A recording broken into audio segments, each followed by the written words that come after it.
yet last week, we only got through about half of what I had prepared. I did a lot more for this week, actually. And a lot of the focus last time was the origins of Sufism in the life of Muhammad, of course, and in Islam itself and the early history of Islam, how it arose out of that context. You know, in our parts of our Baba world, we tend to divorce Sufism from Islam, and part of that is due to Inayat Khan, who did universalize it. And of course, Baba himself told the Ivy Deuce's Sufis that he didn't want an Islamic atmosphere in Sufism Reoriented. So Baba himself seems to have furthered that process. But most people who study Islam disagree that Sufism can be separated, that it's fully embedded in Islam. And I do think it's important to bear in mind that it wasn't like some separate cult that took off and went its own way. The Sufis were deeply rooted in the life of Muhammad, in the Quran, most Sufis would very much uphold, the Sharia, the external forms of religion. There are some Sufis who flagrantly didn't do so, and so one might get the impression Sufism in general has rejected it, but that's really not true. So it's good to keep that in mind. I mean, we're coming out of Baba's Avatar's Abode, founded by Francis Rabazan, who was a murid under Baron von Frankenberg, right? Who was a student of Inayat Khan from the Chishti order. This is, has a history going back to Sufism. So go ahead and chime in or ask questions or anything that comes up. So, do you know anything about the symbolism of that image with the tree of life, above his image that you have? I can't remember which one that would be. Oh, it was just there before. The inscription. That's it. I don't know. Yeah. I'd like to know. It'd be great to have a Kumaraswamy of Islamic art. Now, of course, Islam, Arabic words. I know that your Arabic may have some cobwebs on it. Just a little. Go back a couple lifetimes, and most of the people in this room are probably jabbering away with it, like anything. But these Arabic words are really wonderful. But Islam, the way that Arabic works is you have 3 consonants that form the root. And they get turned around, and prefixes and suffixes and other syllables get added onto it. So you see 2 words you might think are completely unrelated, but if you go to the consonants, you'll see that the same consonants are there. So Islam, S-L-M, means wholeness, submission, safety, peace. And Islam is a verbal noun from that root. And you can say Muslim, right? S-L-M has the same base in it. It means one who has surrendered or one who has submitted to Allah. And this word Sufi, I mentioned last time, but to go back to this ground, there's, there've been various proposals for it, but the consensus seems to be that Sufi, the word Sufi, comes from Suf, which means wool. And the probable reason for that is that the early Sufis, or those people who started the trend that became Sufism, were renunciates and wore very simple woolen cloaks, and they got associated with that, so they started to be called Sufis. Actually, the word Sufism is more often designated by the word tasawwuf. You can see this is just 2 vowed consonants. I don't know what the full root would be. Tasawwuf. Huh? It's more like taswaf. Tasawwuf, is that how you say it? Tasawwuf. Something like that. I had no idea how to pronounce Arabic at all. I look at it. Yeah. Yeah. So, to last time, those of you who are here maybe recall that the early history of Islam after Muhammad's death was very turbulent. And the first 4 caliphs, that's remembered as a golden age now, the early caliphate. And they're all Mandali, without a doubt. They were definitely close disciples of Muhammad. There is a lot of dissension among them, and all 4 of them were murdered, actually. And after the death of the last one, Ali, the caliphate was taken over by the Umayyad dynasty, they're called. And they were the descendants of the man who had been Muhammad's leading enemy, converted in the last 2 years of Muhammad's life. And they were very worldly, the Umayyads. There were some good ones among them, but the general view is we're talking about people who were into power and money and into Islam because you had to be, to play that role. So there was a lot of disgust in the political control of Islam that had happened among the old followers of Muhammad who were in Mecca, Medina, Mecca too, but Medina is where he had fled to. Those surviving of his old Mandali were there. Most of the men, most of them got killed off, but the women Mandali were there still, including Aisha, who lived for a long time. So a lot of the stories of Muhammad come from them and from her. How long was that golden period? Ali died in 661, 661, I think, and Muhammad had died in 632. Oh. It's about 30 years. They were nearer to Muhammad's death than we are to Baba's now. So it was really, really the early phase. And, as you know, Ali was felt by a lot of the Muslims to have been the one who Muhammad wanted to be his successor. There are some grounds for saying that. And that's the basis for the division between the Shiites and the Sunnis now. The Shiites feel that he got passed over. And of course he got murdered, so he never really got a chance to really live out his role. The Sunnis, too, would honor Ali as one of the great disciples of Muhammad. You cannot, there's no disparagement of Ali coming from the Sunnis. He was like Erish, playing that role. But because of what had happened, and in the political arena also, there was this huge expansion, like boom, like that.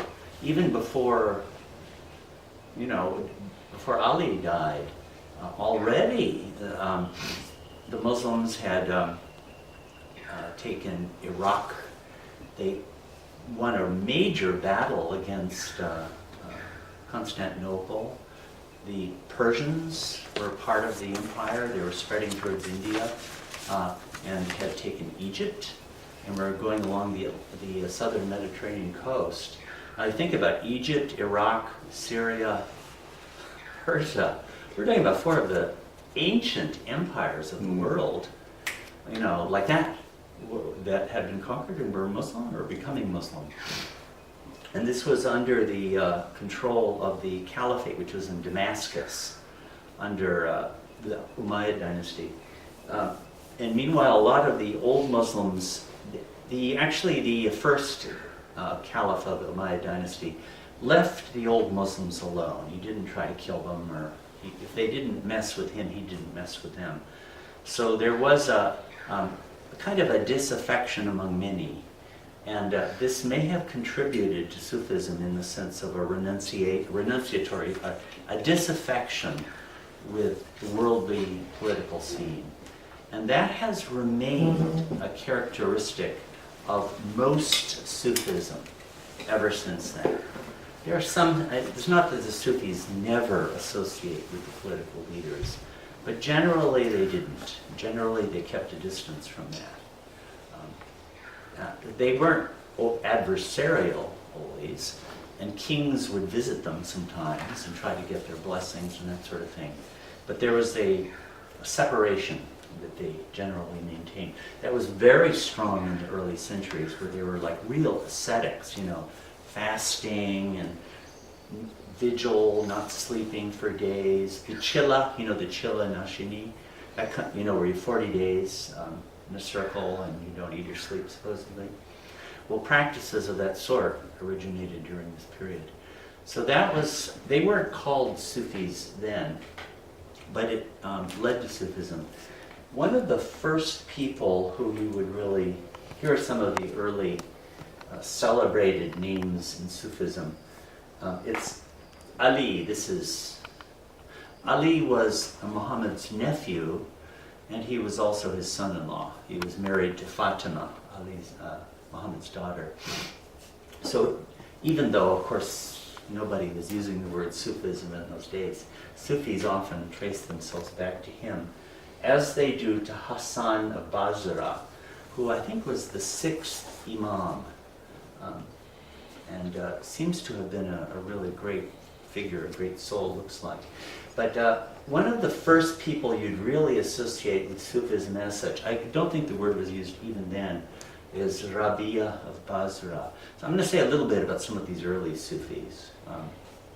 This is up through Mansur al-Hallaj. You have a real consolidation of the end of this whole first phase, I suppose you could say. So here are some of the stories of her. The story is told that once a number of Sufis saw her hurrying on her way with water in one hand and a burning torch in the other. When they asked her to explain, she said, "I'm going to light a fire in paradise," burn it up, right? "And pour water on hell, so that both veils may vanish altogether before the pilgrims, and their purpose may be sure." Or this is on the same idea. "Oh my Lord," she prayed, "if I worship thee from fear of hell, burn me in hell. And if I worship thee in hope of paradise, exclude me thence. But if I worship thee for thine own sake, then withhold not from me thine eternal beauty." I mean, a beautiful she was one of the first of Sufis to really articulate the theme of love for God. And that became an important river within Sufism from that time on. Some of you may have heard some of the stories Eric would tell about her. Yeah. You know, how she had supposedly been living a prostitute, although it turned out she wasn't at all. We actually had a night with her. She talked about God the whole time. And she made people not tell the secret of what happened with her, so that she continued. I've never seen that story anywhere else, but it came to us from Eric. It's a beautiful story. There's another story of someone coming to, anyway, Eric would tell a lot of wonderful stories of Rabia, one of the great early figures. Now here's the tomb of Bayezid, who lived, I think he died 850 or so. Muhammad died 632. And he was a perfect master of Abode. And he was one of the first ones to embody this tendency of saying things that made it sound like he was God. I think he said, "Under this robe, there is nothing but God." And apparently some of his followers, friends like this, who needs enemies, were so offended by this that they all stabbed him with knives. But they wound up themselves getting stabbed by those knives, and he was uninjured. That's one of the stories of Bayezid. The idea that the kutub is a mirror to the lover, and whatever you do to him recoils upon yourself. That's one of the kinds of stories. He also, there's a famous episode in the life of Muhammad called the Miraj. I don't know if any of you have read it about these things, but I think it was in 620 or 622. It was an important phase, important moment, where at night Gabriel appeared to him and took him on this magical horse, the Burak, and they went to Jerusalem, just like that. And then Muhammad himself ascended through the seven heavens. In the course of that, he met Moses, he met Abraham, I think Noah, Jesus, and he had Allah, met God himself. And that's where the order came to him that Muslims should pray 5 times a day.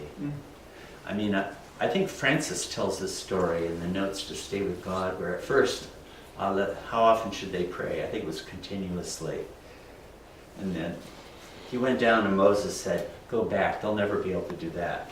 So Allah cut it down to 50 times a day, and Moses kept sending Muhammad back. Moses being a veteran of this kind of thing, knowing what his followers are like.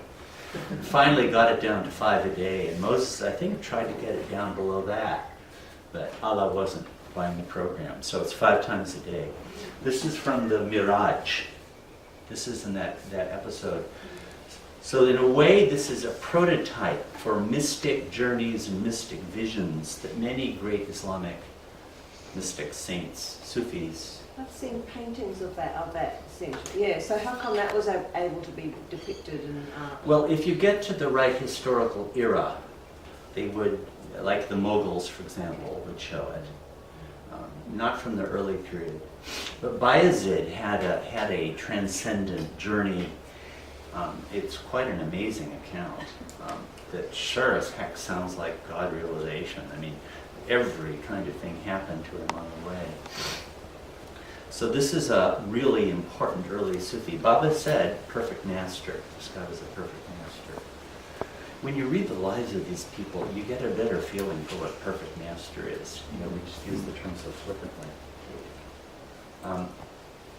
Now this is another really important early Sufi, maybe the most historically significant of them all, certainly one of them, Junaid, who was lived in Baghdad and was a pillar of the Islamic orthodoxy, highly respected.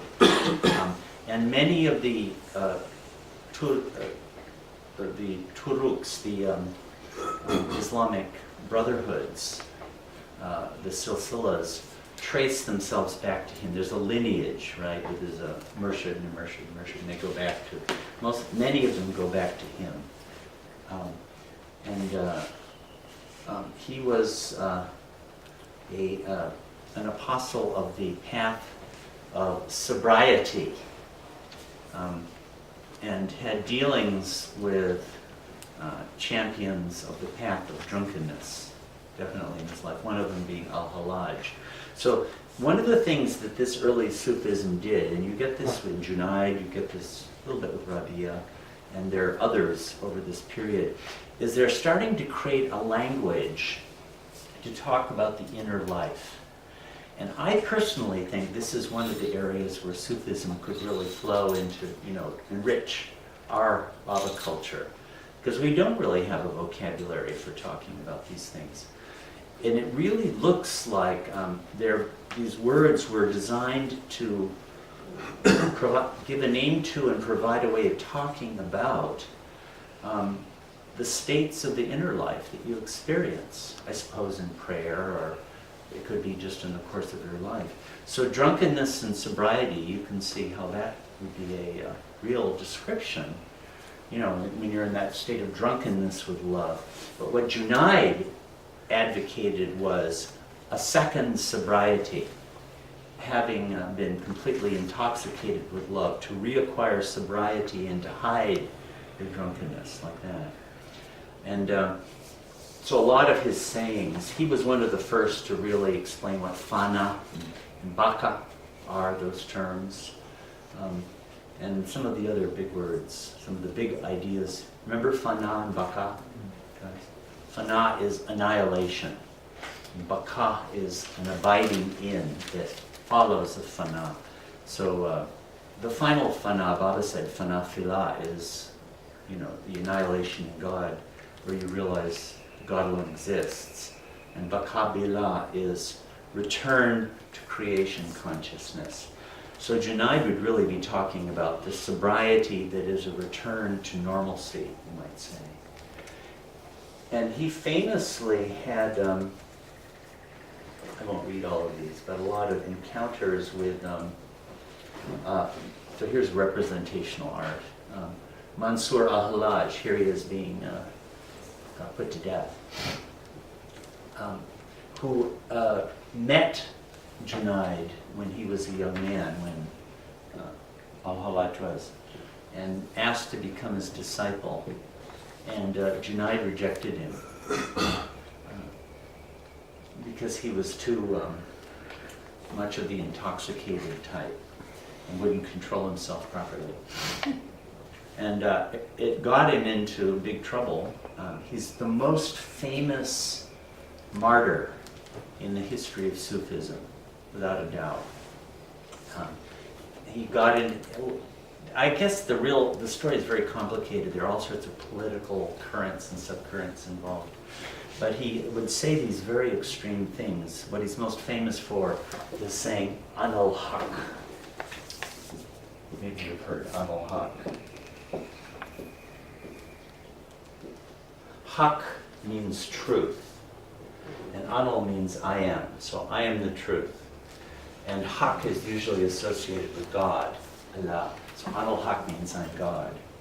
And that's absolutely the highest heresy in Islam. So that and many other things got him crucified. Here's the story. Let's see. Yeah, here's some of the things he said. There is nothing wrapped in my turban but God. That's one of his sayings. And similarly, he'd point to his cloak and say, there is nothing in my cloak but God. And the story of his execution, trumpets announced his execution the next day. The words he spoke during the last night in his cell are collected in this famous book. Thousands of people witnessed his execution on the banks of the Tigris River. And then it's really it's just horrible treatment. Witnesses reported that al-Hallaj's last words under torture were, all that matters for the ecstatic is that the unique should reduce him to unity, so forth. His body was scattered into the river, all that. So Baba would, in one of these Tiffin lectures that's going to be coming out in a month or two, Baba talks about al-Hallaj. In fact, he contrasts him with Zoroaster. He said that Zoroaster held back and refrained from saying the kind of thing that al-Hallaj said. And in al-Hallaj's case, it led to his martyrdom. So you have Junaid and al-Hallaj right at the same, met each other at the same historical moment in early Islam and early Sufism. These are both major players in the history of Sufism.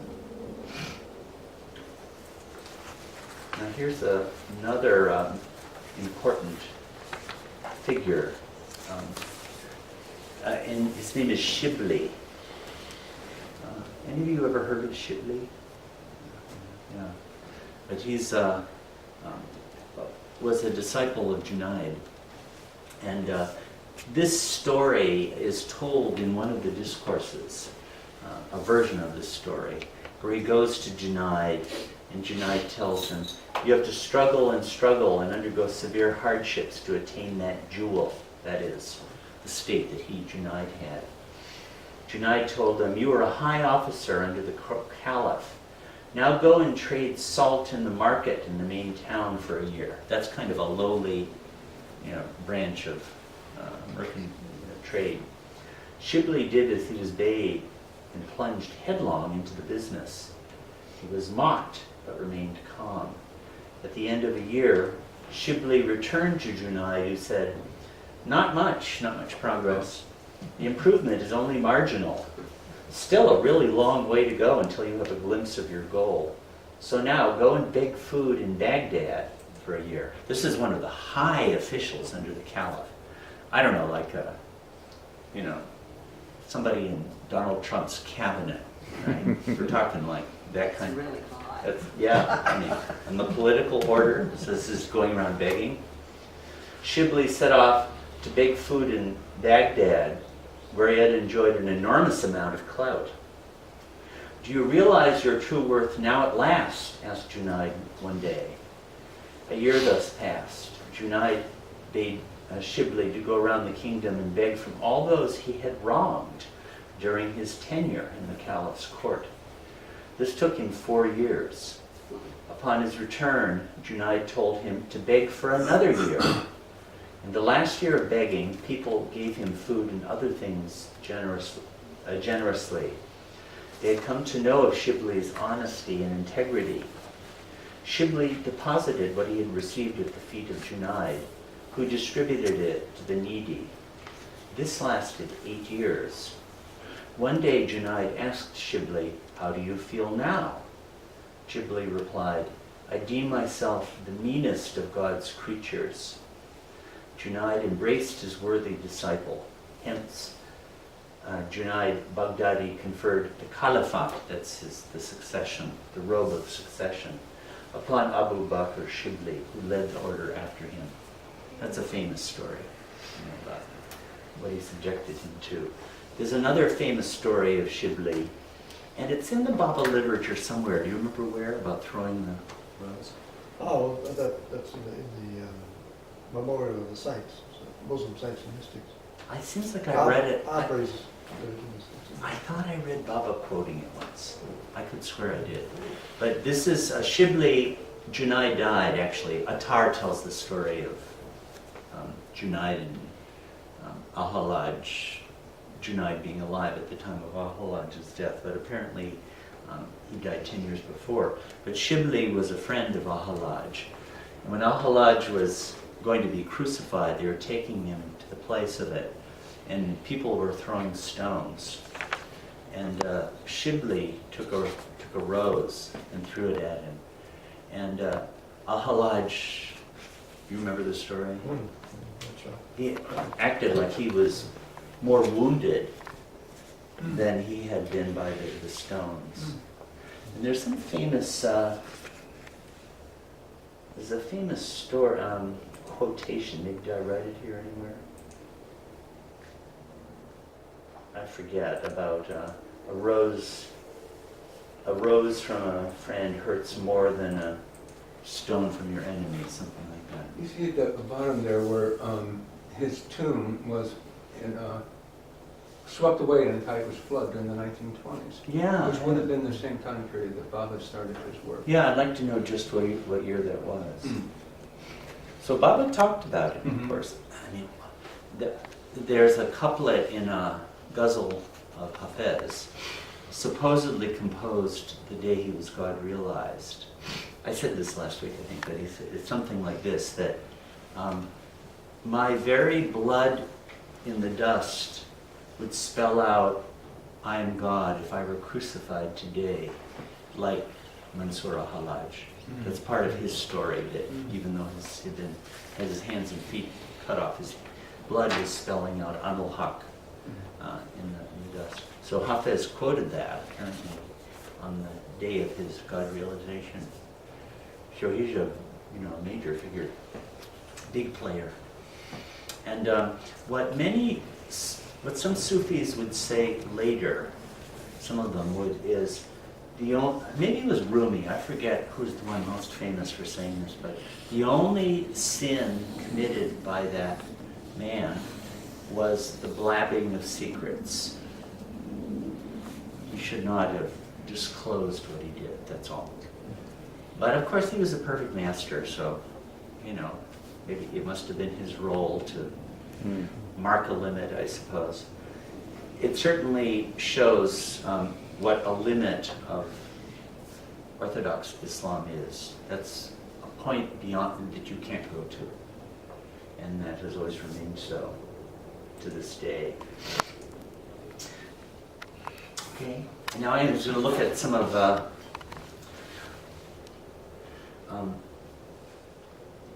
in the for the 10th century means 900 to 999. 9th and 10th centuries, Sufism really became established or widely recognized. The Sufi brotherhoods, the silsilas, didn't really come into, they really started to flourish in the 12th century, which is later than this, of course. But you have a phenomenon known as Sufism by this time. And some skilled writers appeared on the scene who wrote these kind of treatises or manuals about Sufism, explaining what it was. And, I forgot to open the slideshow, but Kushairi has a really, really wonderful treatise, the Risala, it's called. And I got a book that has 30 or 40 pages worth from it. And if any of you ever get interested in this, this is really worth reading. It talks about a lot of these things, like I mentioned drunkenness and sobriety. That's one of them. But another is expansion and contraction. Junaid would talk about that. I mean, you must all have felt those things, right? Sometimes you just feel you're in an expansive mood and everything flows and whatever you do works. You know, and then there's contraction where you're holed up within yourself and everything, you're rejected by the outer world. So these are states in part of the Sufi vocabulary. You talk about this. What's the book called? It's the Risala, and what the translation is, I have it. I have the slideshow of it. I'll pull it up in a little later. But it's maybe 30 or 40 pages, and you'll have like a page or two or three on each of these terms. And he's a really exquisite writer and quite a deep guy. He must have been someone, I would think, to write something like this. So this is one of the very famous and one of the most approachable treatises. If you're interested, it seems to be one of the strong suits of Islam is its articulate exploration of the inner life. Mm-hmm. That's what its interest was in those early centuries. In early Islam, they weren't really very interested in philosophy or metaphysics. That came a little bit later. And then they had giants. Ibn Arabi was spectacular in that count. But early on, they didn't care about that. You get the impression of people who have left the world outside the door and are really trying to find God and are talking with each other about the trials and experiences they undergo in trying to do that, and coming up with a whole language and a vocabulary for talking about it. I think the Bible world is going to come to this too. I mean, we don't really have much of a vocabulary. We'll sort of use ordinary words and things, but this is a sort of a thoughtful, like the, expansion and contraction. They have the Arabic words for this. Or there's another important pair of terms that Baba uses too. Hal and Maqam. I don't know, have you ever run across Hal and Maqam? You'll see it in the supplement to God Speaks. Ghani explains these things very well. But what Hal is a state, and Maqam is a station. And here's the difference. A Hal is a state that comes to you. I don't know, maybe intoxication or revelation or whatever it may be. It doesn't have to be something as elevated as that. But when the station is the actual place where you are in your inner life, sometimes they'll say hal extended is maqam. If you're in a certain kind of place in your inner life. But hal is a gift from God, whereas maqam is your own habitual inner life, so to speak. So now that's a very interesting way of talking about it, isn't it? I certainly think so. I mean, it's helpful when you realize a state suddenly comes to you, but as something that God is giving you.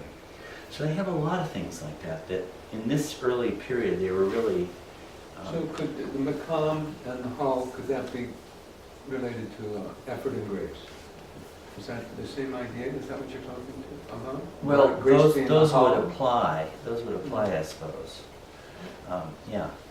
I wouldn't just say that they're synonyms, but Hal would be by grace, and Makam is a place of effort. But Makam is like a whole station, and there are fundamental, well-known stations on the spiritual path. So they would, there are various formulations, I'll come to this later, but they say there are 7 major stations on the path to God, and they give names for them and describe their characteristics and all that kind I of would thing. have thought it meant like sanskaric stations, where you position according to your sanskaras. Well, the sanskaras would position you there, that's true. But it'd be like, for example, the first station is often said to be repentance, tauba. What that repentance, I mean, I don't know, it's maybe nowadays people don't always like that idea very much, but as though it's guilt tripping or something. But here's what it means is turning away from the outer world, the turning that turns you towards the inner world. That's what repentance is. See? So stations, at least in Ibn Arabi, don't seem to refer to levels at all. It's more qualitative Yeah, things. that's what I've seen too. So even though I have the 7 stations listed later, but even though they'll have 7 stations, I mean, at one point I tried to see, is this the 7 planes? And I just can't see it. I just can't see it. It doesn't seem like that. But like one of them, the 4th one, there's a conventional list of them. But there are other people's lists that are different, but the 4th is poverty. So what does poverty mean? It doesn't mean just, you're bouncing checks at the bank. It means that you have renounced everything and are attached to nothing. The inner poverty is what it really means to say. So the Sufis would explain this and explore this and delve into this. I imagine in a meeting with, a Murshid or something, the Murshid would be explaining what real poverty is as contrasted with just not having cash. Yeah. So it's more like a stream, and there's kind of levels of poverty. Yes. Francis actually has wonderful discussions about poverty and state of God. You might have, I don't even know if we had time to look at them the other day, but there's a whole page. When he comes to the West, actually, in his biography, he immediately has one paragraph on Baba's visits to the West, and then a whole page on poverty. But he explains it in a very deep way. So now here's another, I'm partly putting these because if you get interested in this kind of subject, Kushairi is really good, it's about 40 pages or so, but Hujwiri is another giant. He wound up in Lahore, he traveled all the way, I forget the Ghaznavids, there was a kingdom, a tribe that invaded, the Muslims had come to basically Pakistan as early as the 8th century, but in the 10th century they invaded further. And Hujwiri followed and lived his life there, and he's one of the... I've always had the impression he was a perfect master, but I don't actually know that. But his book, the Kashf al-Majub, The Revelation of the Veiled, is one of the really most famous treatises on early Sufism. I think even Ibn Arabi praised it most highly. Ibn Arabi definitely being a perfect master. When I'm back in Asheville, Seven Macaulay is a big reader of Hujwiri. And he says a lot about these inner states and stations also. So this is, actually Karl Ernst, there's a translation by Nicholson, and Karl Ernst just wrote the introduction to the republication of it. So if you want to read original materials, this would be another good one, I would say. And there are quite a few people over this period, but Abu Ahmed al-Ghazali, this last one, is like sometimes people will say he was the greatest philosopher, theologian of Islam. So he was an absolute genius and quite a towering figure. And part of his most famous, his biggest book is The Revival of the Religious Sciences. Ya al-Ulum al-Din. Din means religion. But he wrote many things. And here's part of his story is that he came from Persia originally, and he's one of these people who seems marked for greatness from the very beginning. He was just brilliant from the very start. And he came to Baghdad and in one of these madrasas, became the leading professor, whatever you call him there, and was the outstanding academic post in the Islamic world, and was, I don't know, it's sort of hard to give an idea of what, it's not like professors now, it would almost be like a rock star, you know, these people were really, really known widely, and he was spectacularly brilliant. I mean, the work he did then is really great. I like him a lot. He's one of the clearest writers I have ever read in my whole life. But then he had a crisis where suddenly he began to doubt, how do I know anything? How do I know anything at all? How do I know that this room is in front of me? How do I know that what it says in the Quran is true? And it aggravated some kind of a physiological condition where he had a speech problem. I don't know what it was. I've never heard exactly what it was. Maybe he would stutter, or maybe he couldn't talk. I don't know. And he wound up leaving everything. And no one knows exactly where he went in the next few years, but he clearly had contact with Sufis and a deep immersion in Sufism. He actually had known about Sufism since he was a kid. I mean, somebody like this couldn't fail to.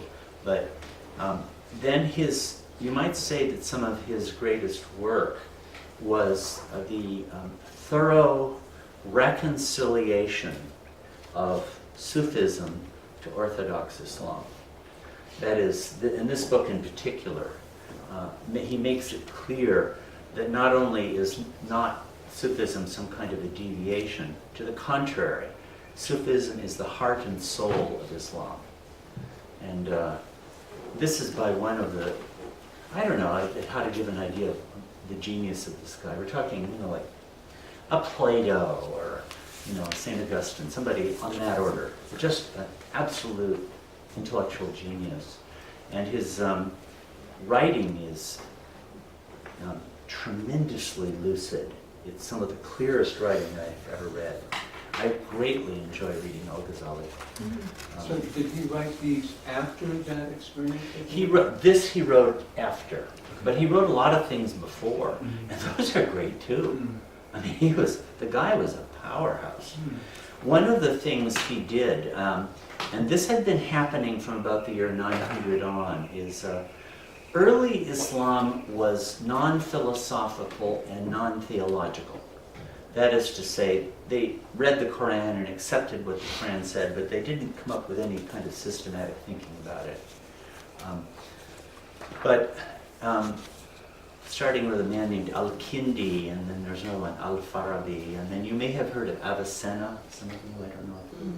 Ibn Sena is his Arabic name, but Avicenna was one of the really, in the West he became very famous. He also wrote on medical things. He was one of the greatest physicians of his age. But they read Plato and Aristotle, and this tide of Greek philosophy came into Islam. Islam and Christianity, Judaism with Maimonides, are actually all united in having constructed their theologies with a huge Greek input. This had happened much earlier in Christianity, but in a very limited way. And it was not Aristotle, it was Plato, and then the Roman Empire fell and it sort of ended. But in the Muslim world, Plato and Aristotle both came surging in. And some of these early philosophers started to realize that Islam was going to have an answer to all of this. So they began to assimilate Platonic and Aristotelian thought. Aristotle is the more difficult of the two because he denies the existence of an immortal soul, and there are many elements to his philosophy that are hard for a religious person. Not impossible, but hard. And he was also so brilliant, and his way of thinking about things, nothing like that had ever been seen before.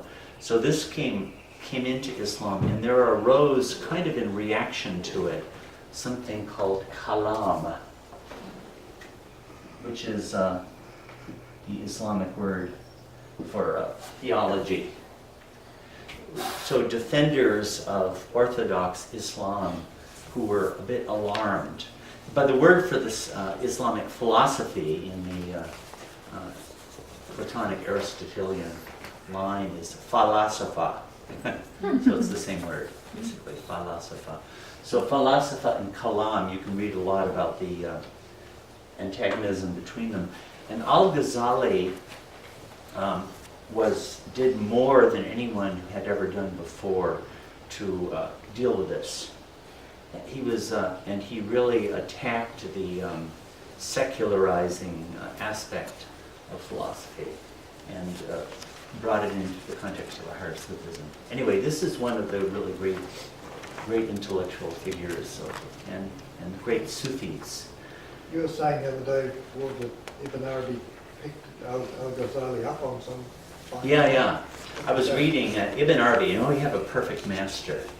And Ibn Arabi liked Al-Ghazali, But there's one place, and I forget what the subject is, but Ibn Arabi obviously thought that Al-Ghazali was bringing speculative thought into a domain where it couldn't reach. It was beyond it, and he had goofed up a little bit.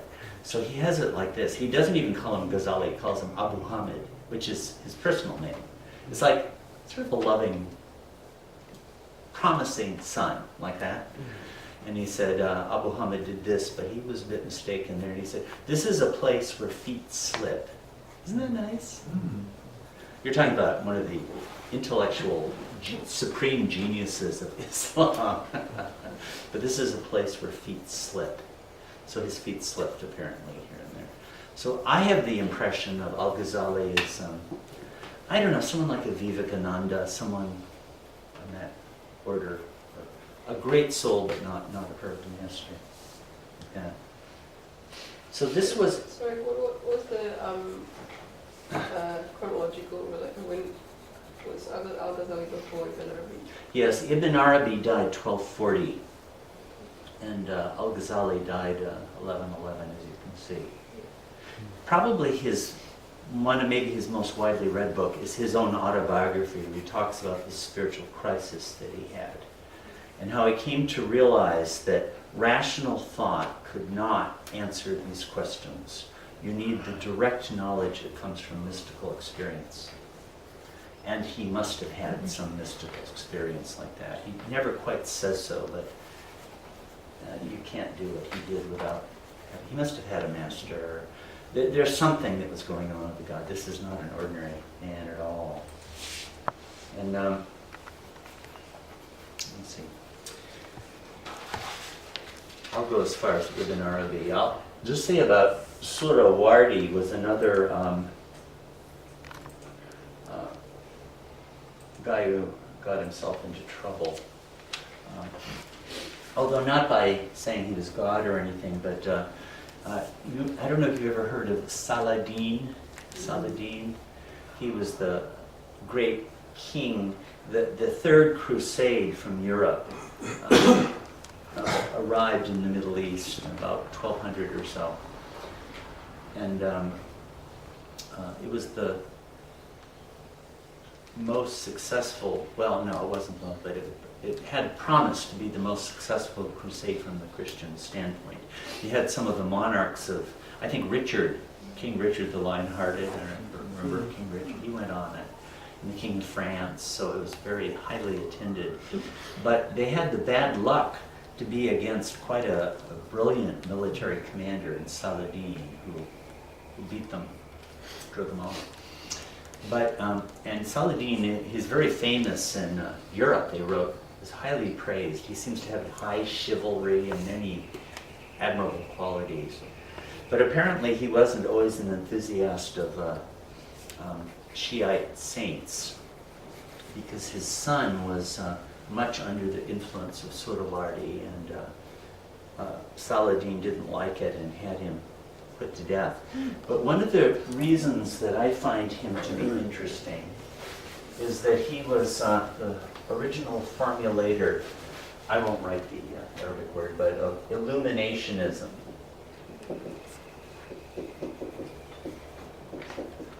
Ishraqi, it's called. And I'm struck by the fact that the first text we have in Baba's handwriting, in God's hand, you've seen that, right? I would characterize as an illuminationist writing. And the characteristic of it, of illuminationism, is that it uses light and darkness as the primary categories, instead of existence and essence or something like that, or those other sorts of things. Sohrawardi said the most primordial experience that we have is light and darkness. So he created a whole philosophy on that basis. And it became an important current and river that flowed. Ibn Arabi, I don't know if he actually would have read him or not, although their lives overlapped, but there's a great Persian philosopher who strikes me as probably an advanced soul, Mullah Sadra was his name. He died about 1640, who really took this a lot further. And there was, this last week I'm forgetting his name, the last Zoroastrian perfect master, Baba said, who went from Iran to India during the reign of Akbar, was an illuminationist too. So it makes me wonder if there isn't some connection with Baba here. But now Ibn Arabi, as I mentioned last week, in the beginning of the chapter, The 10 States of God, Erich, although it turns out it's actually Ghani who wrote this, as we've been discovering in our Friday afternoon sessions, which I would like to remind you about. We're reading Ghani's book here. But he says, Meher Baba's gnosis upholds without equivocation both the theory of identityism, Wadat ul-Wujud, and the theory of Advaitism. And I put up here, I don't know if you can read this, some of these words. There's Wadat al-Wujud. Wujud means being. And Wadat means unity. So unity of being, the oneness of being. This is the school of philosophy associated with Ibn Arabi, who many would feel, I think it's clearly the case, is the greatest mystic philosopher of Islam. Like Al-Ghazali, he was a complete intellectual genius, and he wrote an enormous amount. His most famous work is Futuhat al-Makkiyah, the Revelations of Mecca.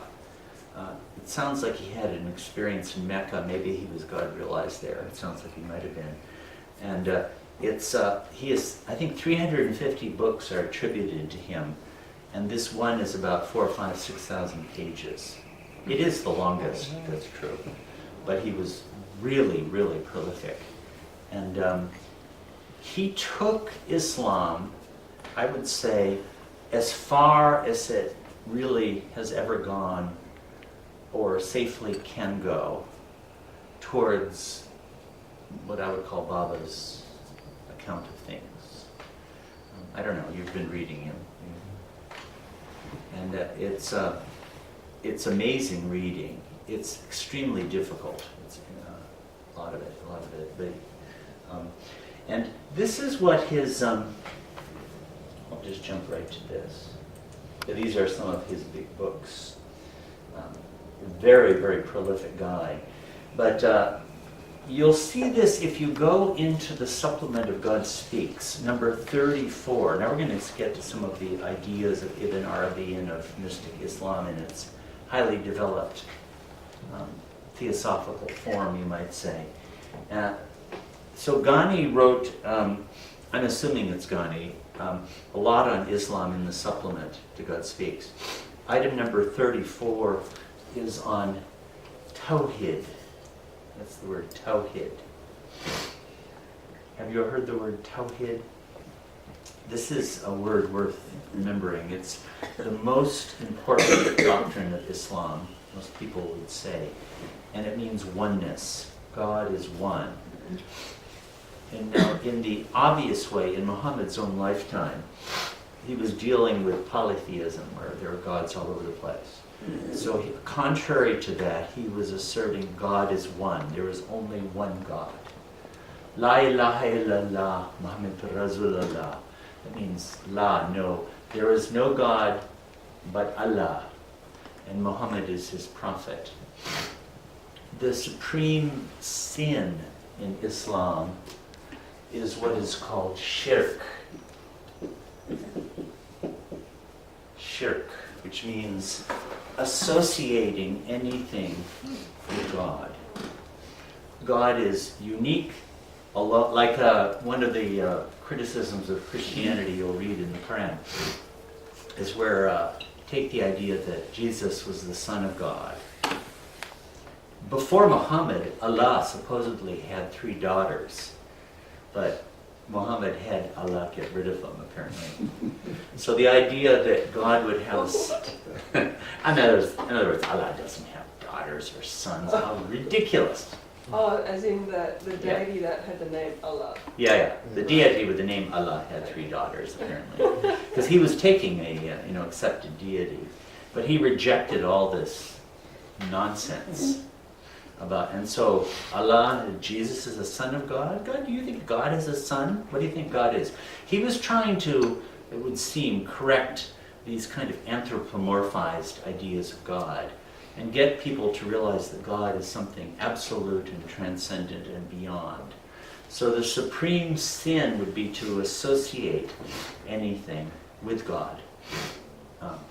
Now, this winds up, I'm sort of just bringing in a lot of things here, to these 2 terms, tashbih and tanzih.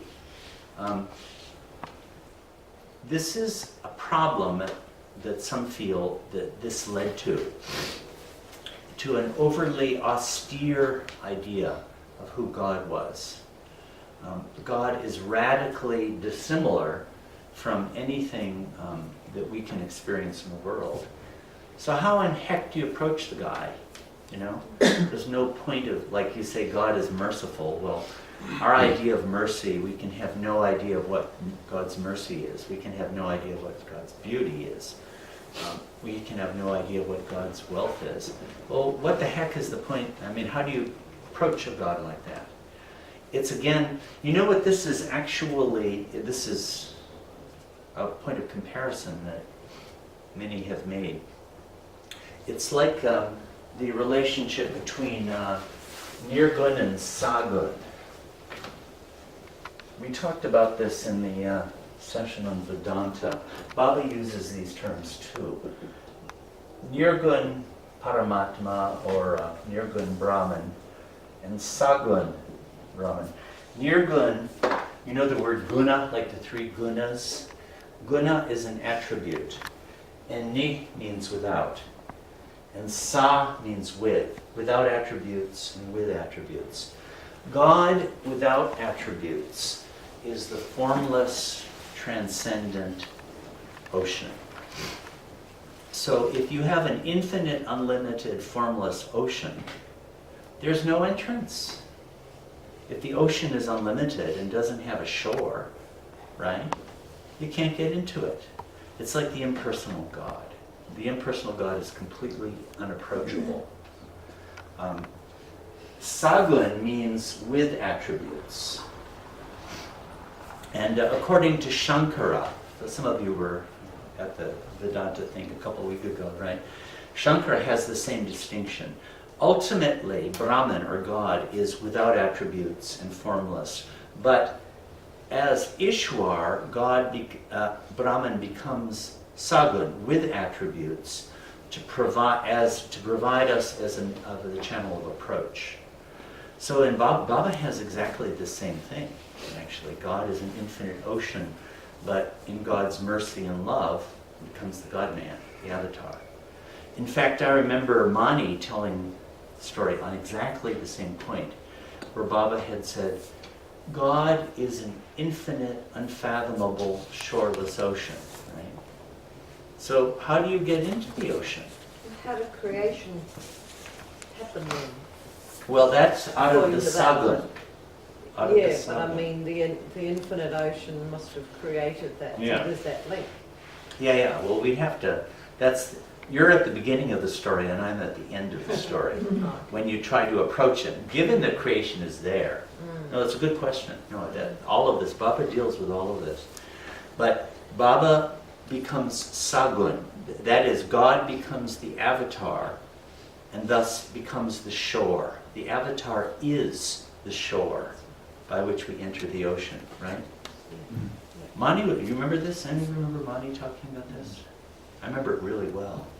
And it's exactly the same theme. It came up in Vedanta, it's there with Baba.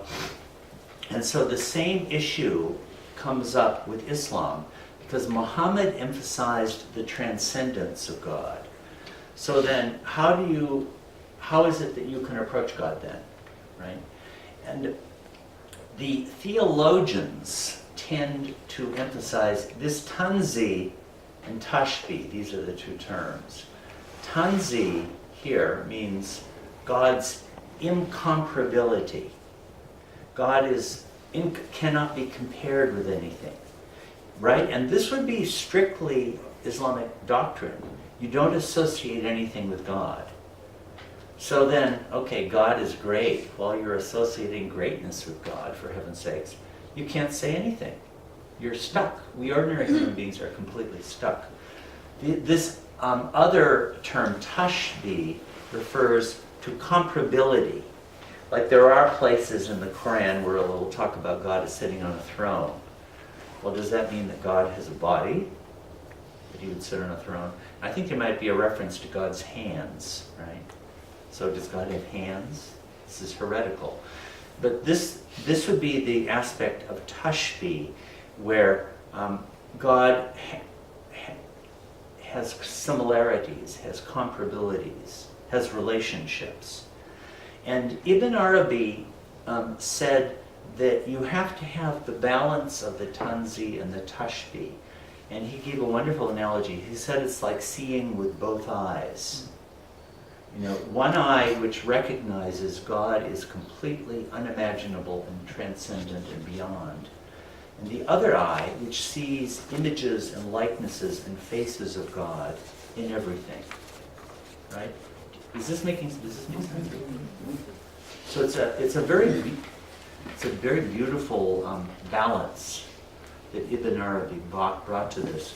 The theologians tend to be more on the tanzi side of things and present a very unfriendly and unapproachable face of God.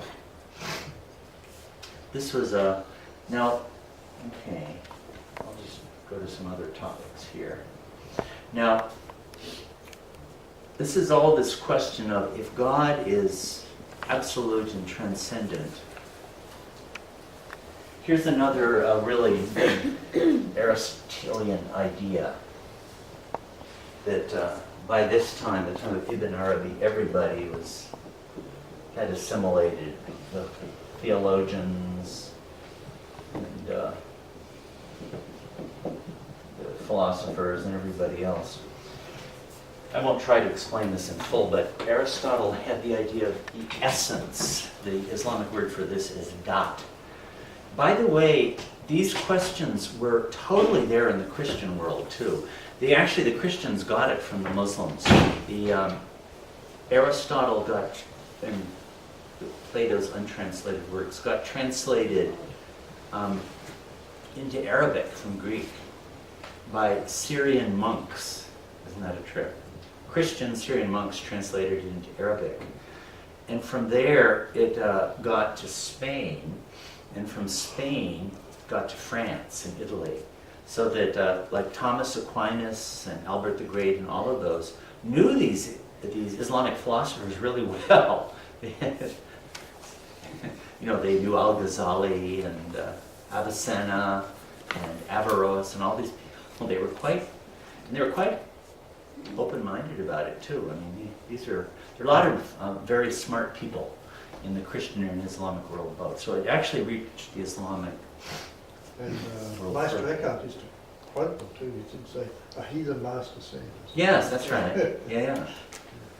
Aristotle, who was the big influence on the University of Paris, which was the big place in Europe, came through Averroes, who was in Spain, actually. He was the great Aristotelian. And Ibn Arabi apparently met Averroes when Ibn Arabi was a kid. There's a whole big story about that. But a big distinction of Aristotle is between essence and existence. And this is what that is. Let's say a book, okay? This is, to Aristotle, a substance, right? The essence means its bookness. So Chris is Chrisness, or Kendra's Kendraness, or the lamp's lampness. It's what it is. The essence is what it is. And its existence is the fact that it is. It's actually being there. So I'm kind of, Aristotle would probably flee in disgust for my presentation of this because I'm oversimplifying a lot. But a book is comprised of an essence gotten together with an existence, right? It's the whatness that is actually made real by existing. Like, to talk about an essence without an existence, let's take, I hope I won't offend people who believe in unicorns, but let's take a unicorn, right? The whatness of it, you can understand very well. A horse with a big horn and all of that. But it doesn't exist, unless some of you believe in them, right? So there's an essence without an existence, right? So this is, right? Do you get these ideas? Mm-hmm. The essence is the whatness, and the existence is the isness of it. It's Well, contrasted to the forms of Plato, isn't it? It was kind of trying to hang around that territory somewhere. yeah, well, Aristotle was responding to Plato, actually. Aristotle, that's a whole story in itself. The Muslims didn't realize how much Plato and Aristotle were at odds with each other for various reasons. The Christians did know that. So the unicorn would have a potential existence. Yes, it would be potentially existing, right. That's another Aristotelian idea. But when it's actualized through the active intellect, that's the agent, according to Avicenna, that does it, then it has an actual existence. Okay. So now, in Islam, the essence of God, al-dat, I think I have it up here somewhere. Yeah, al-dat, the essence. This is an important Islamic idea. God's essence is completely beyond understanding. I think just about everybody in Islam agrees on this. What is more, it's a real mistake even to try. You can't do it. And any attempt to do it will just lead you into error. God is completely incomprehensible, right? So what does this do to God's mercy? What does this do to God's glory? What does this do to God's beauty? What does this do to God's hands and his throne, which the Quran says that he has? Not all of those things are abolished. At the level of God's essence, there's nothing you can associate with him.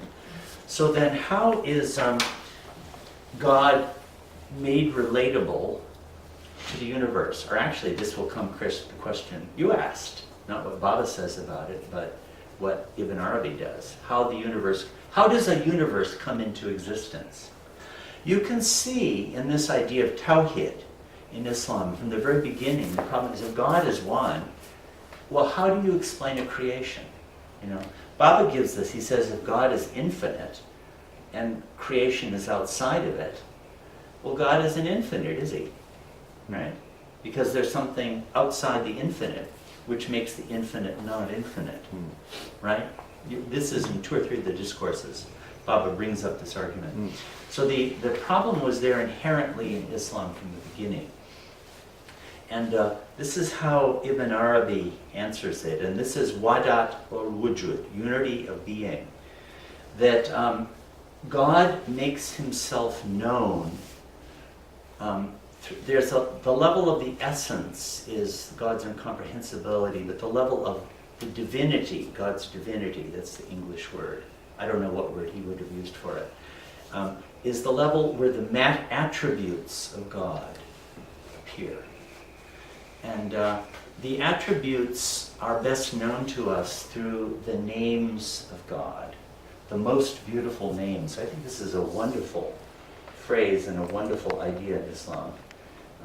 I personally think that we're going to have to bring this into our account of Baba, because Baba never said what the attributes are, but Al-Asma Al-Husna, the most beautiful names. So in Islam, there are conventionally said to be 99 of them. That's because at one point Muhammad said something like that. In fact, he said that Allah loves, is 100 less 1, because Allah loves odd numbers. Just a little fact. Maybe that explains Baba's following, because there seems to be a lot of odd numbers on Baba's following. So the 99, in present company excluded, of course. So, in Zoroastrianism we have 101 names of God, but in Islam there are conventionally 99. But everybody knows that 99 is just a conventional number. Most of them are taken from the Quran and the Hadith. And they're said to be somewhere between 70 and 140, depending on how you count them. And Ibn Arabi says actually the names of God are infinite in number. There are as many names of God as there are entities in the creation. More, in fact, because not all entities are realized. But the 99, he said, you show adab, Ibn Arabi said, deference or courtesy to them, because these were named by Allah in the Quran. So the 99 names of God are the subject of great attention. This is a big doctrine. It's not just Sufism, in Islam generally, the most beautiful names of God. So, and these are the foremost: life, knowledge, will, power, speech, sight, and hearing. Those are generally accepted as the 7 foremost attributes, or names. And the names are names of the attributes. Right? Is this how you're following all of it? Yes, I'm just enjoying the absence of the comma. Oh, me too. I know, willpower. Yeah, I was thinking, hang about. That I have to correct. It's will and power, 2 separate things. Yeah.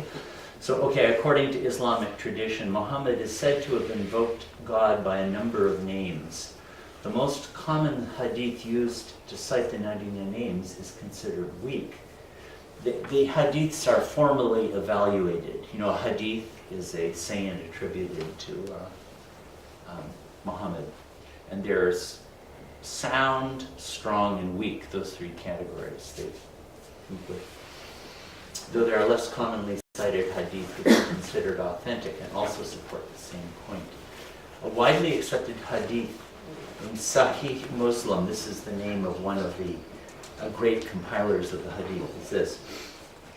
Abu Hurairah reported Allah's messenger, may peace be upon him, saying, there are 99 names of Allah. He who commits them to memory would get into paradise. Verily, Allah is odd. He is one, and it is an odd number. And He loves odd numbers. So as I say, there's hope for even the most eccentric of Baba's lovers, fitting into that category. So, and so these are, I just heard like some of the examples. The first name is always said to be Allah, the greatest name, but then Ar-Rahman, the All-Merciful. You probably may have seen these names. Some people get named these things. Ar-Rahim, the All-Beneficent. Al-Malik, the Absolute Ruler. Al-Qudus, the Pure One. As-Salam, the source of peace. Salam, right? Peace. Al-Mumin, the inspirer of faith, etc. And I read by Al-Ghazali, the great guy who died about 1100. I mentioned him earlier. He has a book on the 99 names of God, and he has a page on each, and it's really wonderful. Apparently Ibn Arabi wrote a whole thing on it, but it hasn't, but last I looked for it, it hadn't been translated yet. Now this is how God is made known to us, and this is how the creation exists. I'm coming back to unity of existence, wadat al-wujud, right? God is pure being, wujud. You could say, for Ibn Arabi, God alone exists, right? All being belongs to God and to God only. So that raises the question, well, where does the universe come from? If you don't want to be on Al-Halaj and say, I am God, right? If God alone exists, wouldn't that be true? Huh? That's what Shankara says. Ibn Arabi wouldn't go quite that far. What God does is he takes these imaginary, I'm using the word entities, Ain Tabata, they're called. I think I have that word up there somewhere. Yeah, the entities, potential entities.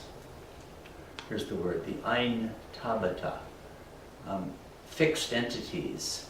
And through the medium of the attributes, gives them existence through the breath of the merciful. So the famous phrase, Quranic phrase, is Kun Faya Kun. There's a wonderful song, Kun Faya Kun, by this superstar in India, A.R. Rahman is his name, the most celebrated composer of film music for the last 20, 30 years. He was Sufi, actually. Kun Faya Kun is from the Quran. It says, when God wants something, he says, be, and it is. Kun Faya Kun means be, he says, and it is. So through the medium of the attributes of God, God sort of loans, you might say, being to his creatures. Through breath, prana. To the breath of the merciful. It's another beautiful phrase. So we don't actually exist. Our existence is our participation or borrowing or loan to us by God. The existence, you see, is God's existence. You see how Ibn Arabi has dodged the question of saying, I am God, right? Actually, I, as such, my false self, does not exist. God is the existence which gives me the seemingness of existence. So if God's existence were withdrawn, everything would vanish. So God, like you were saying, with the actual and potential, all these imaginary entities, the Gerds and the Steves and the Razas and the Johns and the Jims and so forth, the Wards, we have no existence but in God's knowledge of us as imaginary things. But through the medium of the attributes, he says, be, and that nothingness is invested with a seeming being, and we come into existence that way. Kun Faya Kun. I love the song. It's one of the best sort of qualitative songs I've ever heard. He's also known to be Mr. J. Ho. Abdul Rahman. That's right, he was the writer of Jeho. He's actually a Sufi guy. What, I'm sorry to sort of throw a spoke in the Mm. role that this is all terrific Mm. to listen to, Yeah. but I don't get how you're connecting with Sufism here. Or, This is from Ibn Arabi. yeah, Yeah, no, he's explaining, he's going into the question of the essence, which is God's transcendent tawhid, and answering the question how a creation can exist if God is unknowable, and what is the medium of contact? Why? What is the... well, I thought you started with talking about how the Sufis weren't about the philosophy or Yeah, well, the understanding of the greater things. well, by this time, they had come into that with Ibn Arabi. With Al-Ghazali, he dealt with these questions too. There's a lot more here that would make this more relatable to some of the things we were talking about before. I've only touched on, I've been talking about Wadat al-Wujud because it's right in the supplement to God Speaks. But there's also, I don't know, maybe, are you guys game for another week on this topic? Because there's actually the idea of the perfect man he comes to, and it comes out of this. What's your questions? Can I understand your question better? What's your question? Yeah. Well, this seems so remote from questions of the experience of God through drunkenness and sobriety and all those things. How Sufism strikes me from whatever I've looked at in the poetry, it's more about strengthening the heart to connect Yeah, with more intensity with God. That's what Sufism is. but it came to encompass this too. You see, I sort of jumped over from about Al-Hallaj to Al-Ghazali, and a lot happened in that time because Greek philosophy came in, Kalam theology arose kind of as a response to Greek philosophy, and the Sufis had to speak to these things, had to justify themselves in terms of these things.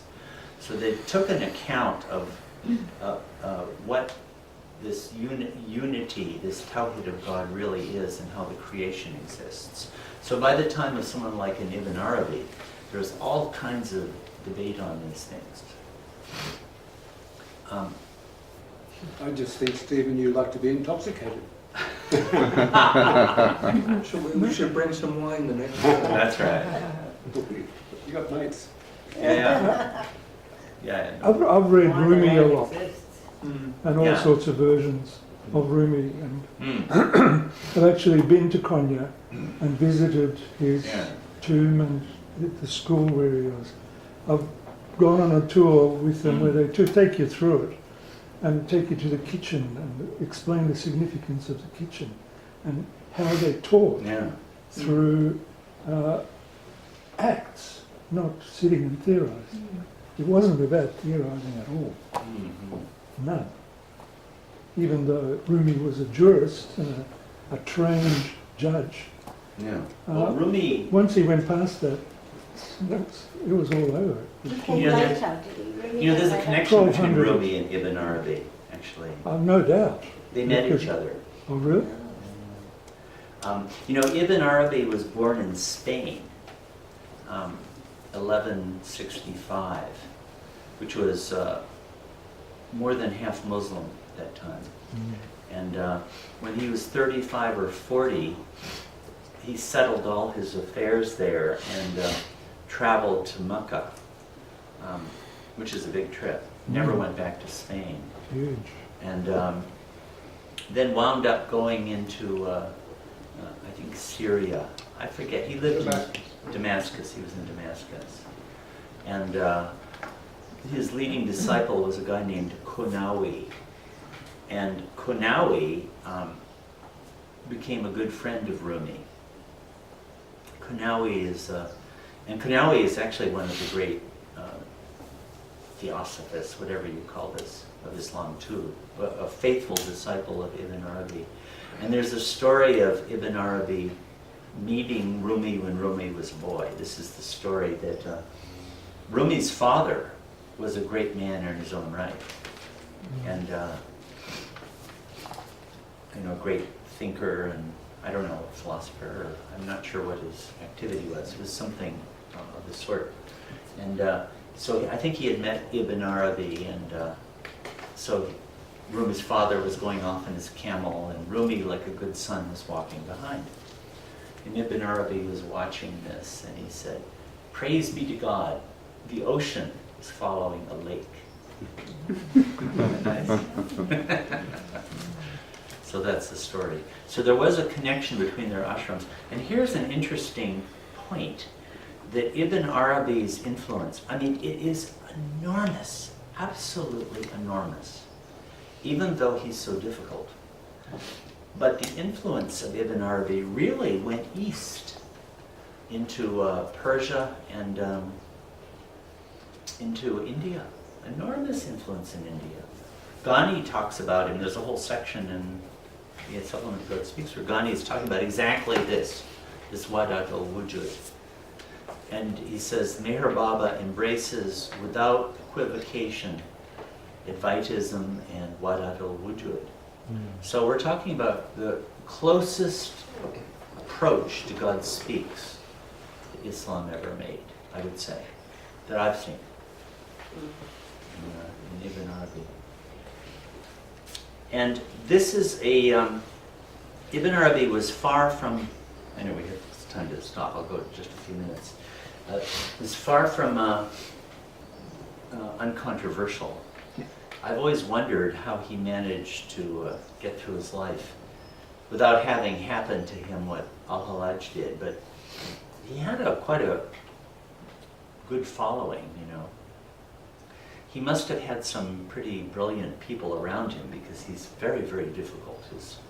Although his writing, one sentence of Ibn Arabi, and it's like nobody else could ever have written this sentence, at least that's so distinctive, his voice, and it's so brilliant. But you can see how he's making the connection through the names, right? So this provides a medium of devotional practice, the names of God. Right? And what the creation is a playing out of the attributes of God through the medium of the names in individual imaginary entities like you and me. All this is, because the names of God can be opposite to each other. There can be the vengeful one, or the wrathful one, Or the merciful one. or the merciful one. So the creation is a playing out of God's attributes and nothing else. That's kind of an amazing vision of things, right? You get that idea? Because, like Chris, this is actually coming to what you were asking.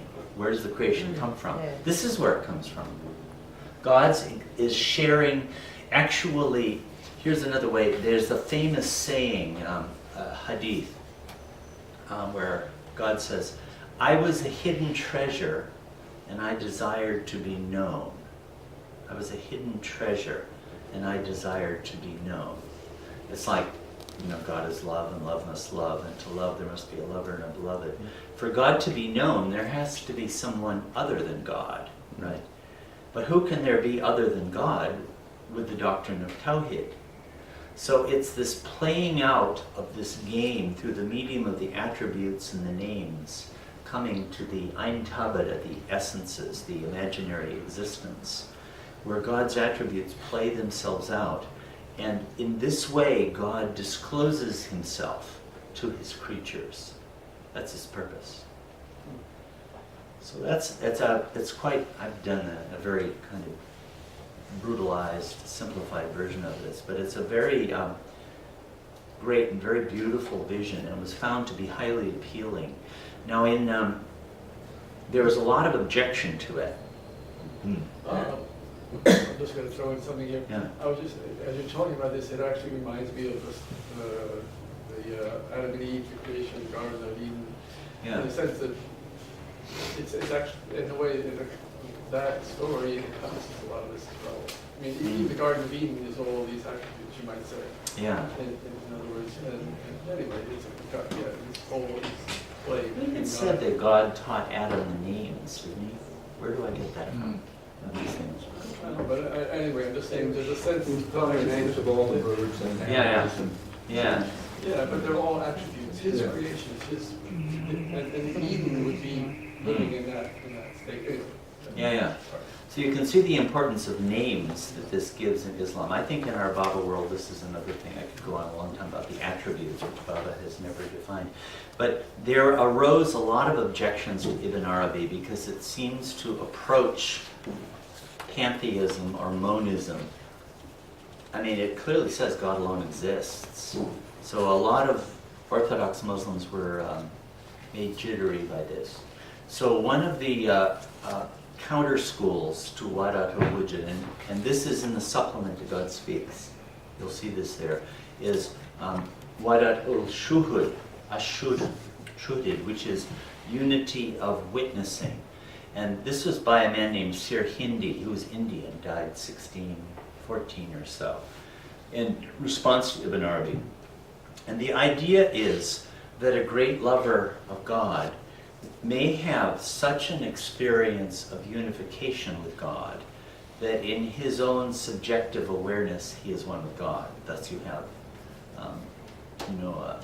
Mansur al-Halaj and people like that who would say things like that. And that was an authentic experience on their part. But it's only subjective experience. It's not actually true in the objective reality of things. Right? You get the difference? So he's saying it doesn't really happen. They experience it as happening, but it's not really happening in reality. So who's saying? This is, Sir Hindi was the exponent of this, and the school is Wadat ash-Shuhud, instead of Wadat al-Wujud, which is unity of being. It's unity of witnessing. That is the witness and the witnessed, the witness and the witnessed.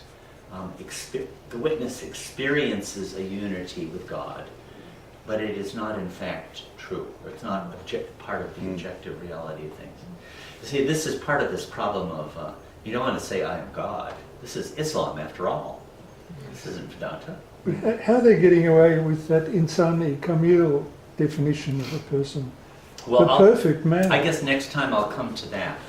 How That come- grows out of what we've been talking about, yeah.